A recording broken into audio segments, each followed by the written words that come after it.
Hello అండి, నేను మీ doctor Z Siddhu Niketh, consultant endocrinologist, Siddhartha hospital, Nellore. ఈ రోజు మనం షుగర్ వ్యాధిగ్రస్తుల్లో ఎక్కువగా బాధపడే ఒక సమస్య హైపోగ్లైసీమియా గురించి మాట్లాడుతున్నాము.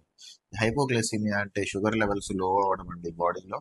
ఈ షుగర్ పేషెంట్లు డోసు ఎక్కువగా వేసుకున్నప్పుడు, లేదంటే తగిన డోసు తినే ఆహారానికి డోసులకి సరిగ్గా మనకి పొంతన లేనప్పుడు, లేదంటే ఎప్పుడైనా మనం మాత్రలు వేసుకొని ఫుడ్ తినడం మానేయడం ఇలాంటివి ఉన్నప్పుడు, లేదా ఏమైనా సిక్ గా ఉన్నప్పుడు, వామిటింగ్స్ అవుతున్నప్పుడు, ఫీవర్ అవుతున్నప్పుడు, ఇలాంటప్పుడు కూడా మనం ఎక్కువగా హైపోగ్లైసీమియాలకి బాధపడుతూ ఉంటారండి అందరూ. ముఖ్యంగా అందులో పెద్దవాళ్ళలో ఎక్కువ కామన్ గా చూస్తుంటాము.